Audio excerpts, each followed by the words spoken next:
A very good evening to you all and welcome to our second and final edition of News Tonight here on UBC TV this Monday, the 14th day of October 2024. We're coming to you live online and on air from Broadcast House here on Nile Avenue. On sign language, it is Senyomo Yusuf and I am Rukidi Edward Kiijanangoma. Now, the Vice President, Jessica Alupo, has met with teachers, head teachers and principals of all schools and technical institutions in Katakwi district to discuss academic standards in the district. The meeting was attended by the Permanent Secretary, Ministry of Education and Sports, Dr. Kedris Turiajenda, and district leaders at the district headquarters. VP Alupo recognized the vital role played by teachers in shaping lives of the future generations and called upon them to enhance student outcomes. She urged teachers to remain focused despite challenges raised by their chairperson, Pius Oler. At least 1,673 teachers comprising government-aided primary school, community primary schools, early childhood development centers, government and secondary schools, private secondary schools, community secondary schools, Appel Memorial Technical Institution, Katakwi Technical and private technical schools attended the meeting. Take a watch.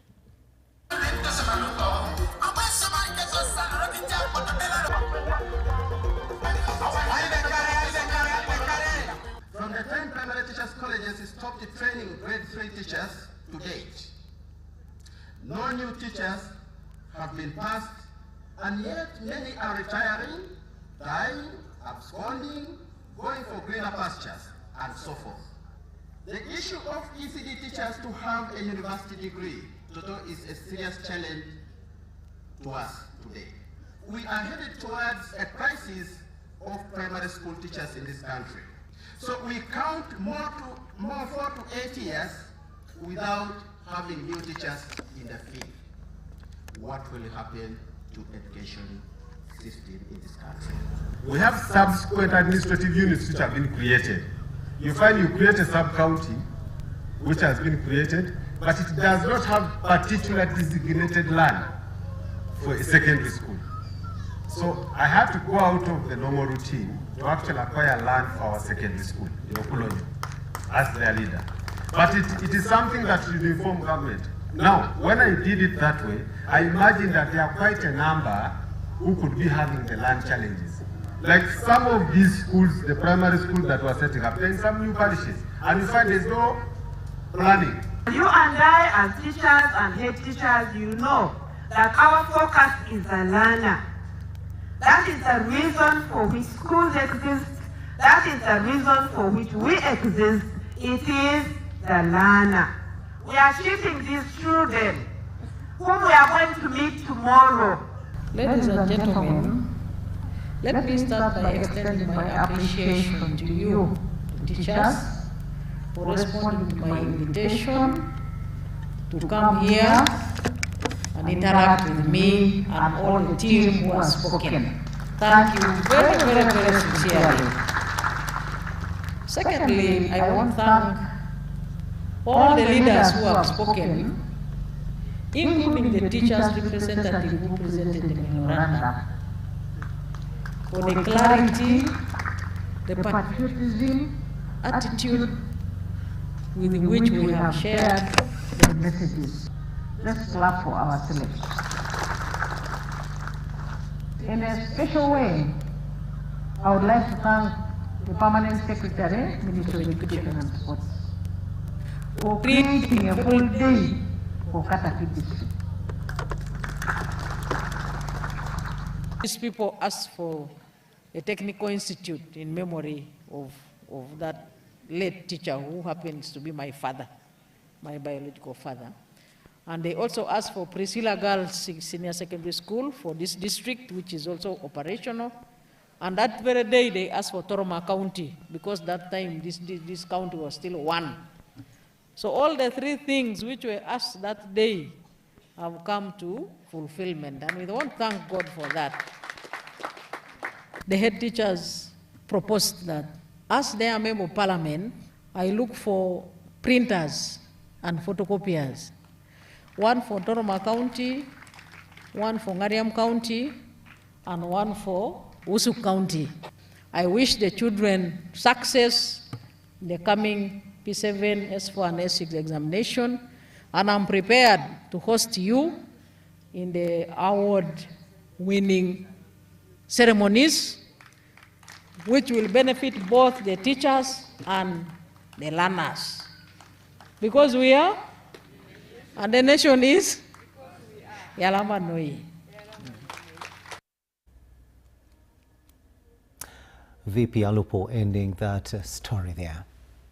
Now, the 2024 Uganda Certificate of Examinations for both sets, that is the new lower secondary curriculum and transitional for the old curriculum, have started Friday across the country.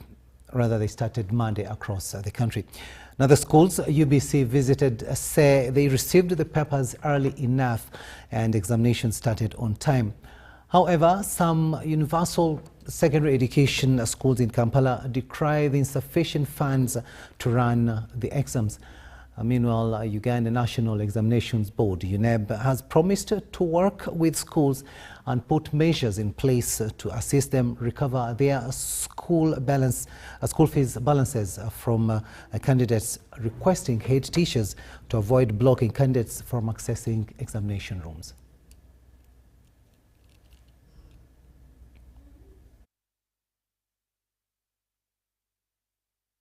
Examinations for the two sets, the new lower secondary curriculum and the transitional. Of learners, of candidates who owe them money, and we withhold those results. We do not release those results. And if you put in your index number, if you ever try it, they'll tell you contact your school. Examinations started on time in most of the centers visited in Kampala and suburbs.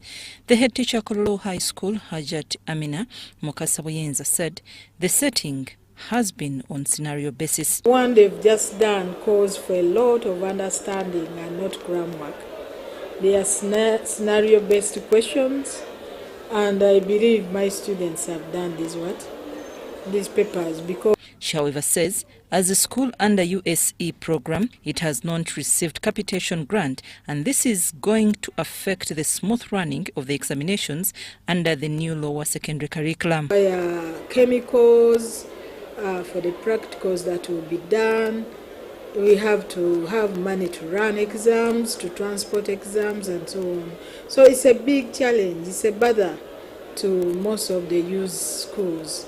Candidates from Kololo High School share their experience of the mathematics paper in the new curriculum. We needed to be creative, to understand, to read, interpret the question and relate it to the daily life. It's really fair. The paper was really fair, which was not hard. It was all about the numbers we've been doing in the class. Chireka High School has both candidates doing new curriculum and those of the transitional examination for the old curriculum. The headmistress, Florence Namudu, says all the candidates were prepared properly.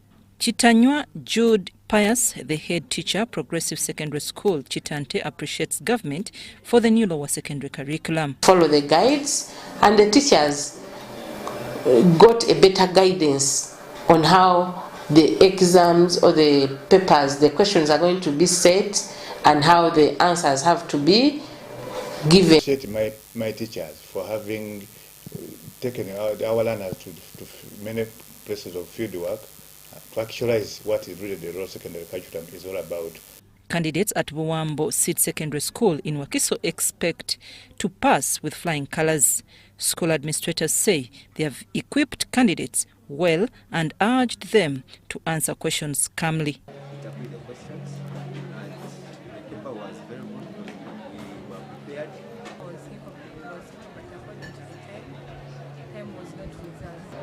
Well conversant with what we taught them. They have found papers very simple for them. A class in mathematics because we are prepared well, the teachers have done well. At Muchibi Muzanganda High School, Mukono, candidates expressed confidence of passing after writing the mathematics paper and also putting in practice what they have learned under the new curriculum. Antusime, the head teacher, Muchibi Muza High School, says they expect good grades. Chisumi Mapera Secondary in Wakiso candidates say whatever has been said was covered by their teachers. Their head teacher, Joseph Damulira, concurs with the candidates. The marks are going to come out when they are very good. Full, like literally all the things that they have taught us have come, and I'm so happy that we are all going to pass with Esther's. We know we have prepared the students. Nobody was panicking. I'm Nafka Farida and Mike Bakablindi in Kampala.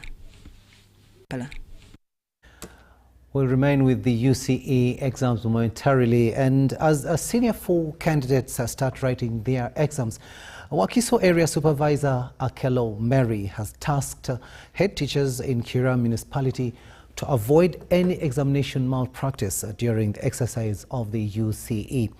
By 7:30 a.m. Monday, head teachers in Chira Municipality had already reported to Chira Police Station to collect their candidates' examination packages. Now, this year's senior 4 candidates are the first cohort registered under the new curriculum, as we hear in this story. Schools up-country have recorded a good start of Uganda Certificate of Education examinations. In Western Uganda, at Bubangi's SS in Mito. At least 1.3 million candidates have registered to sit for the 2024 Uganda Certificate of Education examinations under the new curriculum. There is a 7.8% increase compared to the 2023. In Kira Municipality, 16 schools with 4,944 students registered to sit for the 2024 UCE exams.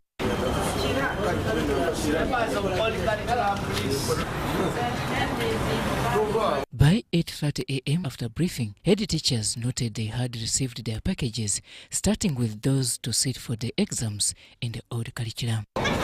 This morning we are excited that we are presenting the first group of the new lower secondary school curriculum. We have started exams today. We are beginning with mathematics. The head teachers expressed readiness for the exercise and told UBC how they have prepared their candidates. Francis Away, the head teacher, Namugongo Secondary School and Vocational School, and Naso's Sylvia Mugirwa, St. Henry's College in Mbara, shared how they managed to handle the new curriculum throughout the 4 years.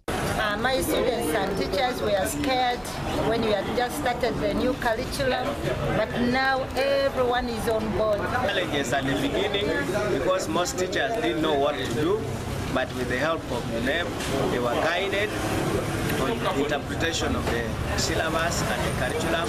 The area supervisor, Kira Municipality Akelo Mary, urged these head teachers not to get involved in any malpractices, warning them that this time round they are watching the situation keenly. Everybody there who is involved in the field conduct of examinations, not to be tempted to write the sheet because the eyes are on them, eyes of security, the eyes of everyone who is interested in the successful conduct examination. Story compiled by John Tawaire Proskovia for UBC News. And of course, UBC TV did not only dwell on examinations here in Kampala, but also went to other areas of the country. And in this following story, we are going to Bubangi's Senior Secondary School in Mitoma District, where students reveal that from the knowledge about this new curriculum, they are ready to do their exams. Will also be going to Busia, where a total of 4,220 senior 4 candidates sat for the exams under the Busia UNEB Center number 021. Schools up-country have recorded a good start of Uganda Certificate of Education examinations. In Western Uganda, at Bubangi's SS in Mitoma District, the school head teacher, John Barije, expressed confidence that they have prepared the students well. We registered 210 candidates and all of them have turned up for the exercise. The arrangements have been very properly made The invigilators were here in time. Sitting arrangement is okay. At Castensero Girls, 102 girls who registered have all sat for the mathematics paper, and the exercise is going on well. The first lot to sit for that exam, we don't know what lies ahead, but we hope for the best. At St. Kagwa Bushenyi High School in Bushenyi district, we found students had just finished their first paper and they expressed their good start. They have done the first paper of mathematics. You met them, you saw they were smiling, and that's a sign that they were prepared very well. In Busia, the district also hosted schools from Namayingo district, where a total of 4,220 senior 4 candidates sat for the examinations. Preparation. We as a school, we are so confident that the teachers have done their part. The parents also did their part in terms of their facilitation. At Emmanuel College School, Kazo, the headmaster, Paul Chiguba, said that the setting of exams under the new curriculum needs crucial thinking. That is why they had to prepare the learners to handle the questions. Our learners have reported. We have prepared them well over a period of 4 years plus. We had challenges at the beginning, like any program would be, but as time went on, we've been able to catch up and prepare our learners very well. In Kagadi district, exams kicked off with absentees of registered candidates due to challenges of pregnancies among girls and engagement of business activities by male candidates. The deputy head teacher, Edward Sevaka, says a total of 7 candidates out of 150 registered candidates did not turn up for the first papers. 6 girls and 1 boy. At St. Adolphe SS, Mohoro, 1 female candidate out of 153 candidates registered did not turn up for the exams due to giving birth. But we have hope that we are going to perform better. Candidates also had mixed reactions over the first paper, but however optimistic that they will pass. It was our second time, so we are not much worried, but we were somehow worried because there were new faces. Some of us were like our grandfathers, our mothers, our whatever, so we were somehow scared, but not much. In Bugisu sub-region, exams kicked off with a call to the government through the Ministry of Education and Sports to support young innovators that have gained various skills under the new lower secondary curriculum. Government intervenes, goes down into educational institutions to elevate these innovations. In Tungamo district, a 20-year-old John Kakama is also among the 108 registered students sitting for the exams at Kigezi High School in Kabale municipality. Despite his disabilities, Kakama expressed confidence in performing well. I'll try my level best. Actually, I'm feeling very, very happy because now I'm a candidate. Next year, I can't wait for the next year to reach. Then I go for A level. Indeed, disability is not inability. Of course, that student there, very optimistic that he will make it to HSC next year. Now, over 700 students of Chitebi Secondary School are to sit for their first examination under the new curriculum.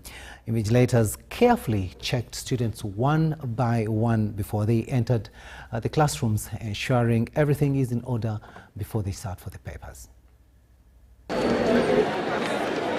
The air is filled with silence. Students line up, adjusting their uniforms and whispering some information to each other.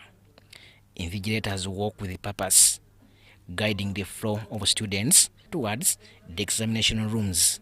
The old curriculum, as far as A level is concerned, there are slightly over 300 students, and in total that gives us over 1,000 students presented for this. The team leader of Chitebi Secondary School, Aji Muhammad Kamregeya, oversees and believes the students have been well prepared for the examinations. It's a hands-on curriculum, and I think it can provide many practical solutions to the learners, and accordingly this curriculum is good. It has been criticize from one point to another, but I think that's the nature of the human. As the students make their way to the classrooms, some of them share their thoughts on how prepared they are and their feel for this moment. I've been waiting for this day to come, and I want to see how this new curriculum, the questions are going to be like, since they said we're the pioneers, the first. But at least for us, we have reached this day.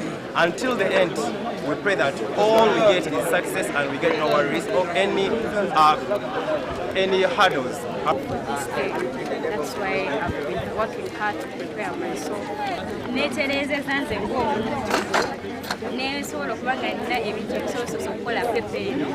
Robert Katamba and Jamilu Sekaja, UBC News. Examination is the progress. To other news now, Uganda Police has disclosed preliminary investigations into the operations of Kampala Capital City Authority, which has prompted the summoning of the former top executive of the authority. Now, these summoned include the former executive director Dorothy Chisaka, former deputy executive director Luyimbazi, and former director public health Dennis Okelu. And these are supposed to appear at CID headquarters at Kibuli on the 16th of October 2024 for a statement recording. The summoning of the former top executive of the Kampala Capital City Authority by the Police Directorate of Crime Intelligence follows the presidential directive which stripped them from duty and instructed the police to commence investigations. The investigation of these three emanates from the tragedy of the Chitezi landfill, which claimed several lives. They were summoned and are expected at the CID headquarters on Wednesday. As you are all aware, we got a directive from His Excellency the President, and we are moving smoothly. Based on the preliminary police investigations, these three should appear on the 16th of October to provide more information and record a statement for further investigations. They will appear where we shall have their statements taken and their version given. Yes. These are expected to answer charges related to criminal negligence of duty that led to aggravated loss of lives. Meanwhile, police have instructed territorial police commanders in Savannah to investigate and apprehend unscrupulous Bijambia growing groups. These over the weekend attacked several families in Mityana and knifed 3 who are nursing wounds. We are trying as much as possible to do one thing. An incident may occur, but we must make sure that the people who do it, we get them.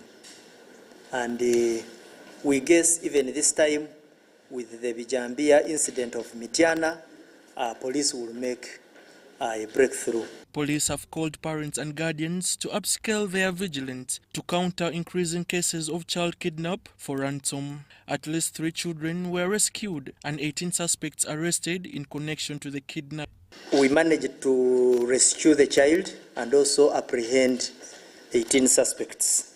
We have been calling upon parents to be vigilant because there are wrong elements out there willing to make a kill out of children who seem to be on the loose. In the prison services, administrators have established an isolated center for Mpox patients. This has come amidst increasing cases of Mpox victims in different prisons. We have 2 prisons, that is Masindi has 2 cases, and Nakasongola 1 case. They are all in a recovery situation. The situation is not alarming, but for future, in case there is an escalation of the cases, we have established an isolation center at Bamunanka prison in Ruel. The Uganda Police has assured the public, especially stakeholders in the education sector, maximum security during the examinations period. Komagum Rogers and Abdul Nasir Luwama for UBC. Meanwhile, police have arrested one Walachira Peter, a resident of Chazanga in Luengo district, who appeared in a viral social media clip threatening to hurt with sexual violence and poison a 6-month toddler. At only 21 years old, Walachira, who is currently detained at Kabalagala Central Police Station, resides at Nalumunye in Wakiso district. He has pleaded guilty to this offense and is regrettably seeking forgiveness of the family and the general public. Meanwhile, Youth and Children Affairs Minister Balam Warugahara has been at Kabalagala Police Station and condemns such actions, vowing to act hard on such ill-mannered members of society.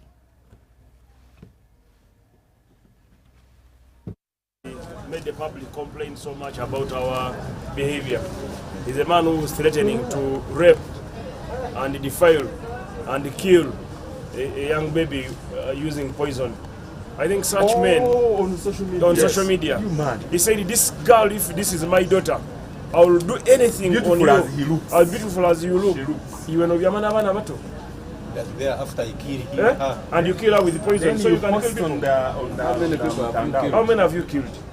For those of you who are watching, when you find such people in public, let us know. We shall take action. I received this man's video from over 10 people in the US, 5 people in the UK, and in Uganda here, I don't know how many bishops and fathers have called me over this man. So I had even to leave cabinet to come and look at the man who's a danger to society and a danger to young people, to children.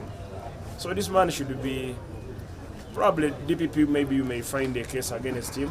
Kitongole kyonna n'omukyala maama nanyini mwana eyansubiziza nangamba wekwate weereete tetukunoonya nnyo nja kusonyiwa bw'onaaba weereese oneekweka awo ebisigadde gavumenti ejja kukwasa omukono ogw'ekyuma nange neneekwata neneereeta mu butongole neneewaayo mu mikono gy'abamateeka era nga ntuukiriza maama kyewansabye nti ogenda kunsonyiwa bwe naakikola era nga nakikoze naye taata w'omwana naye namukubidde nenjogera. Very sad indeed. Now, the Ministry of Works and Transport has signed a contract with a Turkish firm, Yapi Merkezi, for construction of the Malaba-Kampala Standard Gauge Railway SGR project.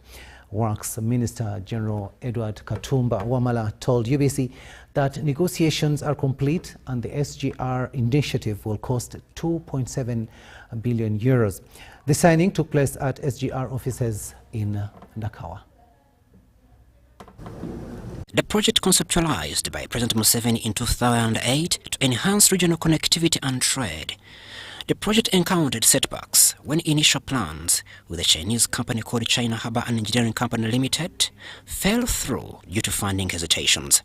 The Ugandan government then engaged Yapi Merkezi to undertake this critical infrastructure project.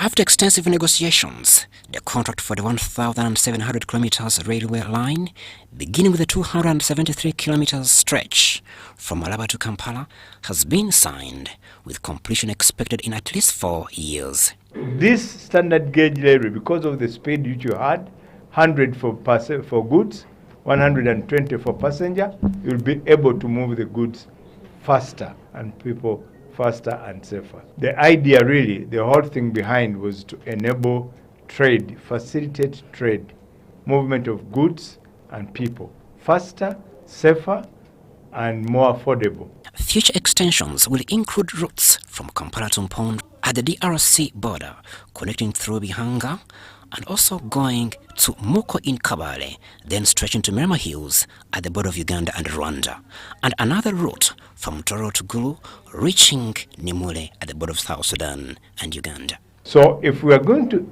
facilitate trade in this country, not only in our country but also in the region, then we must make doing business cheap. That's the only cheap but fast, because business people, time is of essence.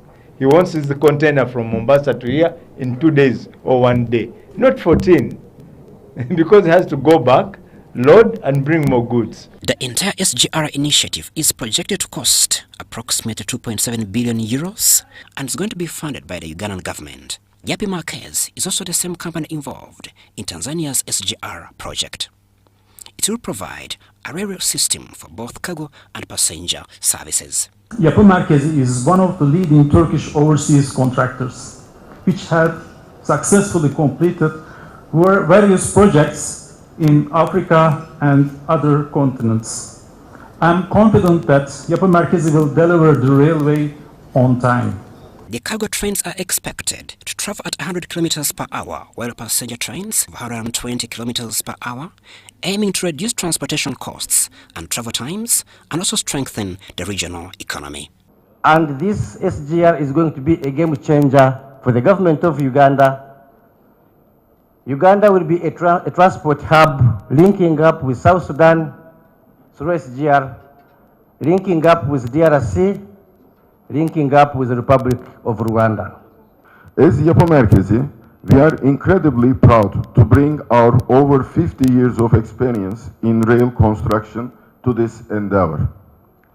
Our company has always believed in the power of infrastructure to drive development, and we are committed to delivering the highest standards of engineering and sustainability for this railway. After 16 years of Ugandans waiting for the start of the construction of the SGR project, the project is set to take flight in the first week of November 2024. Crispus Arinitwe, UBC News. Thanks, Crispus Arinitwe, for that story. Now we'll take a short break, but we'll be returning with much more. Do stay with us.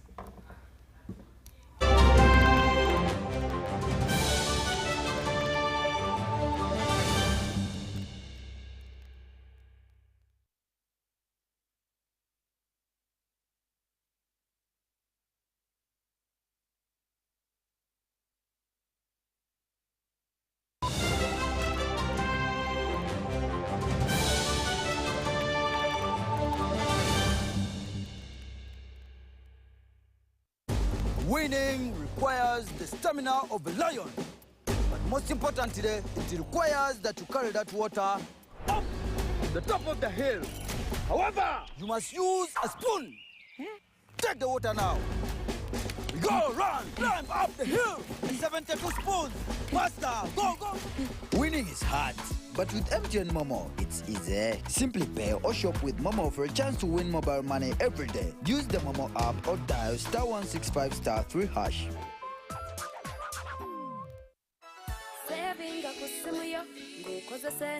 In the heart of Uganda, a financial revolution is happening. We were once left out, saving the old-fashioned way, with an unexpected saving spot, keeping it too close for comfort. But now, we found a better way to save and manage money. Download the Wendy app from Google Play or App Store or dial *229#. With Wendy, your money is safe and you can earn interest daily. Visit your Google Play or App Store or dial *229# to register. Wendy Wanawoli.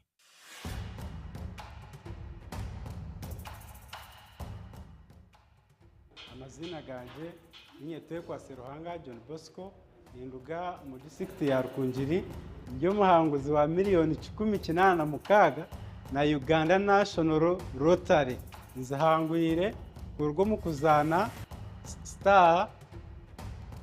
*278# ngafuna message eriko nyo muhanguzi nashemererwa konka nabaza kugira ngo neri yabafere sente ziriyo zona bakaziteka ngo nazihangwire. Uganda National Lottery.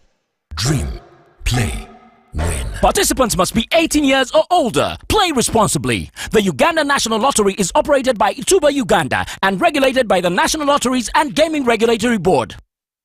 The Ministry of Health informs the general public that there are some cases of Mpox detected in Uganda. The ministry, working with partners and affected district local government, are doing their best to contain the situation.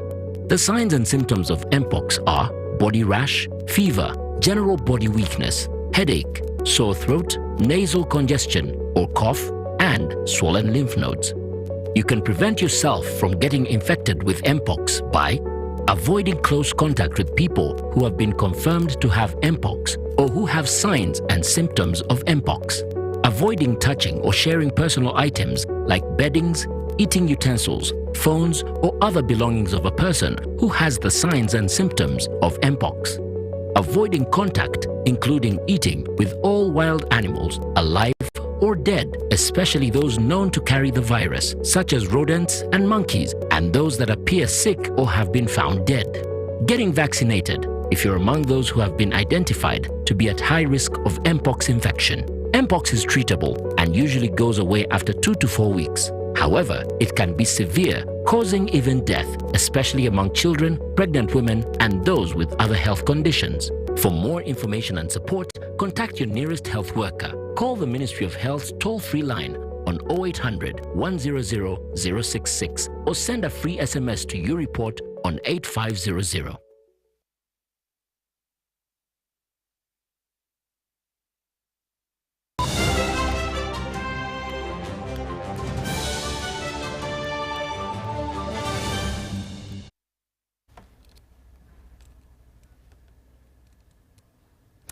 Welcome back from that break, and this is News Tonight here on UBC TV. A warm welcome to those of you just joining us. Now, 16 members of the National Unity Platform Party who have been facing charges, including treachery and possession of unlawful ammunition at the military court-martial, have pleaded guilty to the charges. Now, this development has been part of the Monday, 14th October court session chaired by General Robert Freeman Mugabe. They now await sentencing, although most of them plead for pardon.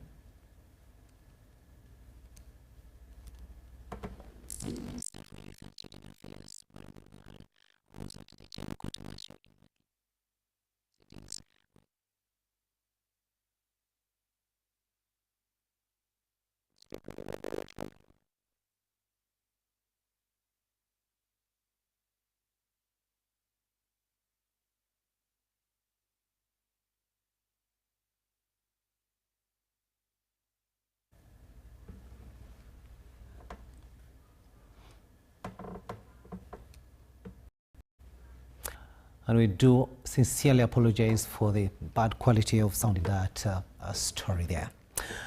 Now, the Pan-African Movement, Uganda, and ambassadors from Venezuela and Algeria have condemned the escalating violence in the Israeli-Palestine conflict, particularly the killings of innocent children and women, which is gross violation of human rights. Venezuelan Ambassador Fatima Fernandez emphasized the urgency for peace talks to end bloodshed. The chairman of the Pan-African Movement, Uganda, Daniel Rugarema, echoed the sentiment, stressing that it's high time for the international community to unite and condemn the senseless killings and injuries inflicted upon innocent civilians in Palestine and Lebanon. The Pan-African Movement, Uganda, and the ambassadors are advocating for the implementation of the two-state solution, with Israel and Palestine existing as independent nations as the most viable path to resolving the long-standing conflict in the Middle East.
the innovative 4-acre model campaign in Bunyoro sub-region, starting with the Greater Chibale districts. This landmark event will take place at the Chikwaya Playground in Kakumiro district on November 15th, 2024, starting at 10 a.m. All residents, civil servants and leaders of Greater Chibale districts in Bunyoro and neighboring areas are invited to attend the launch in large numbers. The 4-acre model initiative led by President Yoweri Kaguta Museveni aims to integrate ordinary people into the money economy. During his visit, President Museveni will tour selected 4-acre model farms in the area. This launch will showcase the initiative's impact on local communities, highlighting tangible benefits and success stories of the strategy for households. Don't miss out on this extraordinary event that promises to reshape the future of food security and socio-economic well-being for the people of Greater Chibale districts in Bunyoro sub-region and neighboring areas. Join area leaders for this event aimed at lifting ordinary people out of poverty using their available small land.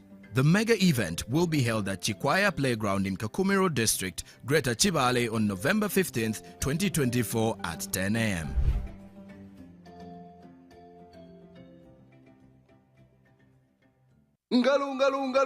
It's true what people say, that when I wash and you wash your hands with soap, we'll have less infections as Ugandans. After all, it's hands that handle money. It's hands that feed us. Hands that prepare soil for farming. Hands that we use to learn. And hands that we use for fun. When I wash and you wash, it means clean hands for all. So, wash your hands with soap and clean water regularly to keep away infections and disease-causing germs. This message is from the National Hand Washing Secretariat with support from UNICEF. You used to tell me that I don't make you happy. All that time you would be complaining. I'll call you every day, yeah yo, baby don't know. You can now get all the Chibuzi out with MTN voice bundles. Call all networks Kubei Dondoro. Buy a 25-minute voice bundle for only 1,000 or buy any daily voice bundle of your choice. Dial *100 *21 hash and select daily or use the My MTN app. When we talk together, we are unstoppable.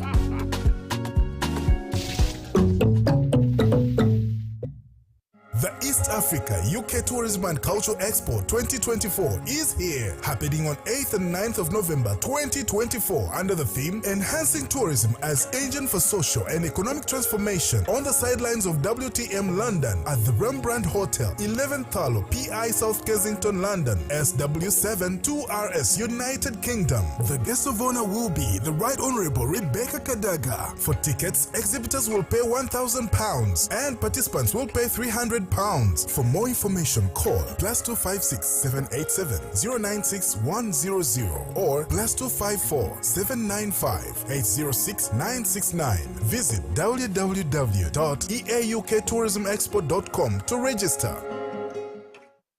At Uganda Development Bank, we are committed to empowering communities by supporting projects that unlock excellent economic benefits for Ugandans through job creation, tax contribution, output value, and foreign exchange. We seek partnerships with projects that drive economic development in Uganda. Wana tudiringa mu mwanyi kulime mwanyi famu ya feno eri ku bugazi bwa hika 125 mwanyi za za myaka ebiri kati wetwatanira okusimba wetwatandikira twatandika ne hika 10 wetwatandika hika 10 twakolanga pilot project hakata aho esente zali ntono nga bwo kimanyi wano mu Uganda kati nasalawo okutukira UDB kati byatukira UDB newe tebaba babibi sente bakola ki bazituweereza kati ne tutandika guno mu mukola ki gwe mulaba kati mu kutandika guno mu mulaba tuguze mu bingi kwangu laba tuli ku drip system then kanu twakata Israeli eleze sente zimu okuva Israeli then nokutuyamba mu bakozi okusima the reservoir nezino control room zingabola bagwe generator wateba jona yaba jona mu UDP wano ngabali mbona abalone mu Uganda waliwo abeesobola walimu abateesobola batukirire UDB kubanga etuyambye netwa buli kimu okutwaliza wamu mu UDB tufunyemu.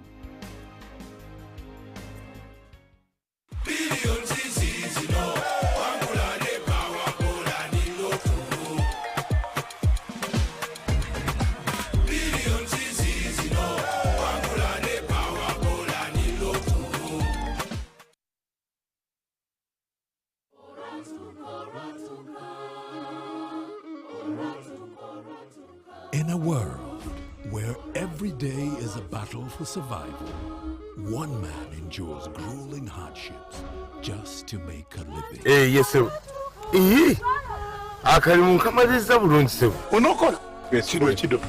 Olwatuka, witness a heart-pounding journey of love.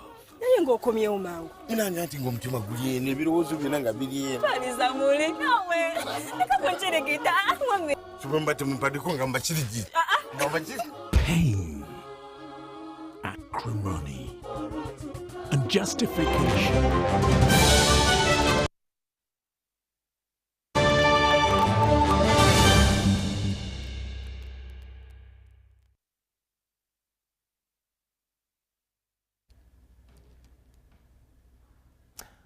We do sincerely apologize for that mess-up there, because we've been having or experiencing a technical problem, but our technicians have ably dealt with it, and here we are once again. But let's go back to that story that we were introducing before that technical problem, and that is the Pan-African movement.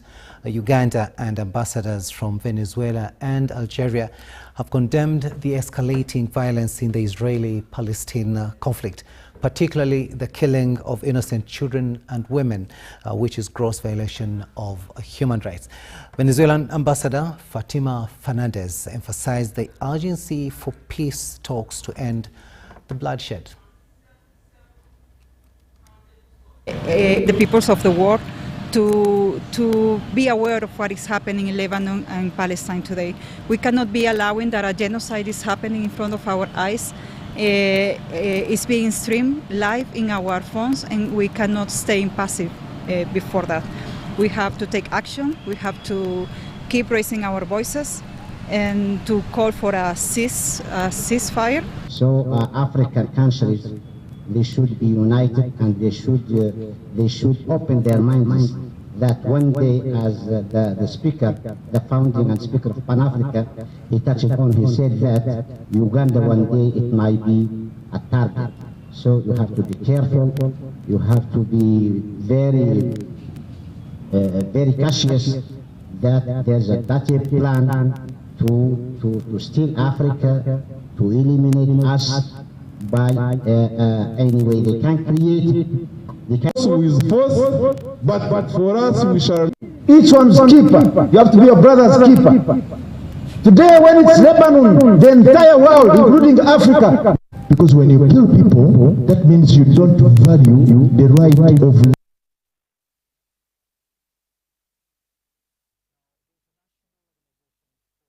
Aggression is holding a high-level meeting of G77 and China-lead coordinators and sub-group chairs on climate mobility ahead of the forthcoming UN climate conference, COP29, in Azerbaijan. The meeting will discuss how to ensure that human mobility and related issues are integrated in the COP29 agenda. We have more in this story. As the world grapples with climate change, human mobility has become a critical issue. Uganda, as the current chair of the G77 and China, is leading this international dialogue to address climate-induced mobility within global climate policies. We are looking at continental framework, a framework that seeks to address the interrelated challenges of migration, environmental degradation, and climate change, and emphasize the need for an integrated approach to tackle these issues, especially, ladies and gentlemen, in light of their impact on vulnerable populations, including women, youth, and displaced persons.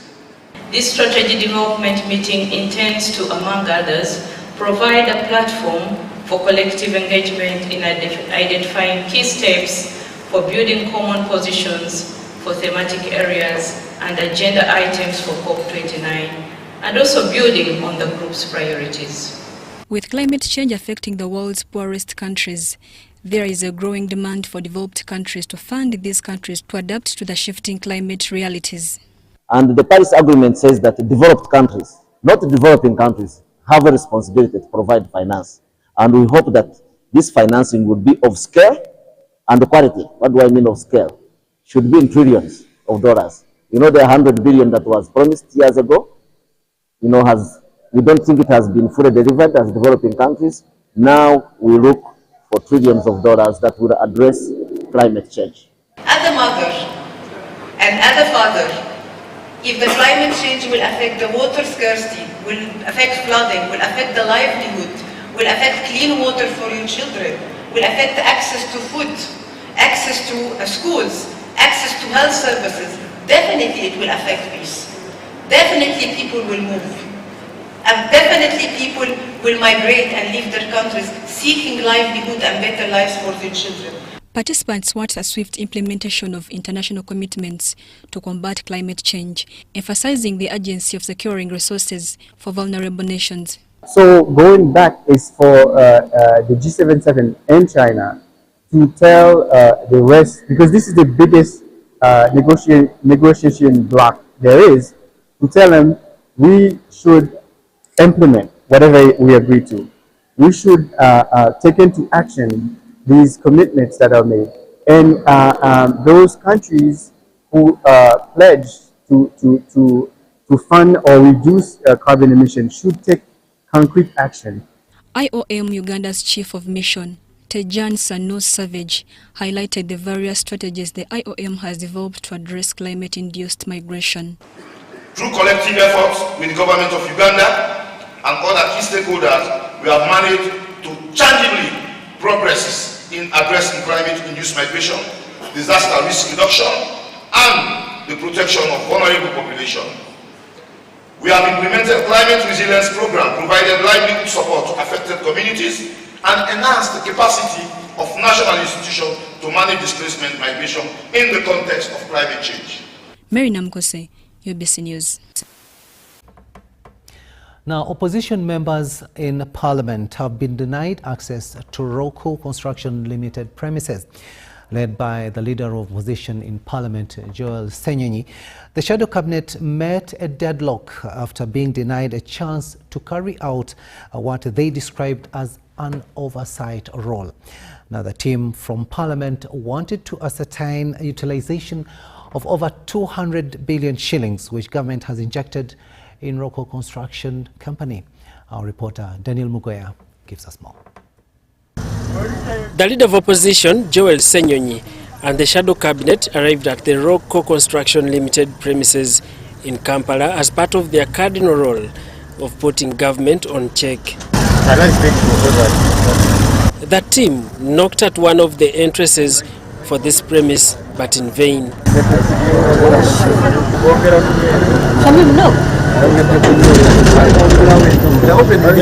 A man dressed in green casual clothes emerged and introduced himself as the head of security at the premises. But what we have got is that they replied to you that you are not welcome today. We are not welcome. Why aren't we welcome here? Because taxpayers' money has been injected here. I'm not supposed to answer such a question. We are not welcome. Give me a letter. Where is the letter? He brought a letter addressed to Lop Senyonyi by Mark Kohela, the director of Roko, as the response to the intended visit. Finally, the letter. What's your name, sir? Moses who? The letter looked new to Lop Senyonyi. I have consulted the board of directors of Roko Construction Company Limited, and the board has politely declined to admit you and members of the Shadow Cabinet to the premises of the company. Yours faithfully, Mark Kohela. Later on, Lop Senyonyi secured an intercom communication with the HRO of Roko known as Rachel, who also responded that the visit was disapproved by the board as addressed in the letter. Wanted us to access, it's as if there's something you're trying to hide.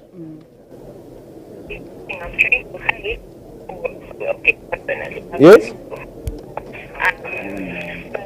Hello? Rachel, what are you doing to the phone? The MPs are icked by the billions of funds injected in this private company by government, yet most of the projects, including the new parliament chambers, have stalled. We said, firstly, can we have a proper audit of the company? Can we have some due diligence done?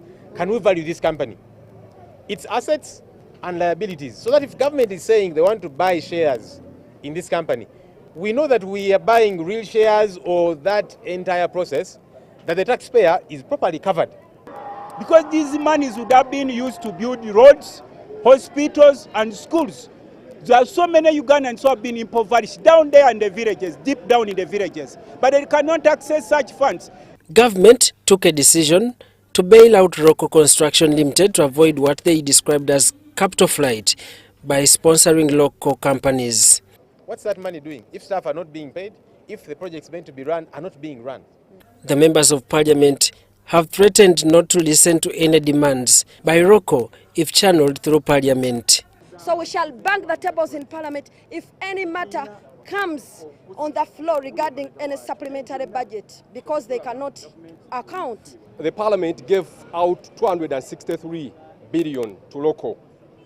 You see, and we have heard that they now want to bring a supplementary budget to give them more money. We shall resist that. Daniel Mugoya, Gloria Gutabinji, UBC News. Now, artists have been urged to rise up and advocate for issues that promote human rights and dignity and resist corruption in the country, which often undermines people's well-being. This was re-echoed during the closure of Human Rights Are Universal Artists Festival, which has been going on for a week in Kamocha. The Human Rights Are Universal Arts Festival, which has been ongoing, has officially closed with an appeal to all artists to rise up against actions that undermine human rights and fight against corrupt practices that impede access to justice for individuals. Vincent Chabayinze, the founder-director of Human Rights Universal Arts Festival, states that artists have a responsibility to educate and empower people about their rights. When we empower our creatives to understand the concept of human rights, then they will be key, in advancing human rights, because art is a medium that reaches far and wide, and it connects with everyone, from all ages. The young one will understand, the older one will understand, and then people will take action. He reiterated the need to change people's mindset in the fight against corruption. We need to stop being enablers of what we think is wrong, right? And I gave an example. Government is not going to say, you stop giving traffic officers bribe. I will use it as an example. Not that traffic officers are corrupt, but because if they stop someone, you want to give them money. But if they stop you and you don't give them money, then you're not part of enabling the bad vice. Babaluko, the founder of Bavuka Foundation, advises activists not to prioritize money, but to utilize their skills to support others. Artists have a great role, to play in promoting human rights, because we are the reflectors of the spirit that really shows the colorful nature of what the community speaks, looks, and feels like. You know what I mean? So where art is, you understand that there's a welcoming space for someone to mirror, or for someone to be inspired, or for someone to connect. He adds that artists need to unite in the struggle for their rights and for others, them being the voices for the marginalized without real opportunities for expression. All upcoming artists is to literally tap into the true, authentic spirit in which your gift has been given. The gift has the power to lead you in multiple dimensions, to create access to wealth and many more blessings. But if you do not understand the power and the purpose of the gift, you fall short in what you could achieve in your lifetime here. Some participants highlight their desires expressed in the context of activism. I think Ugandans would listen more to someone who has been through it than us who are just saying we might be through it. The exhibition, promoted as the Human Rights Are Universal Arts Festival, raises awareness on the positive aspects of local artistry and promotes culture. Mary Namkose, Andre Sebida, UBC News. It brings us to the end of this bulletin. Thank you so much for having kept us company. On sign language, it has been Yusuf Senyomo and I'm Rukidi Edward Kiijanangoma wishing you a blessed night.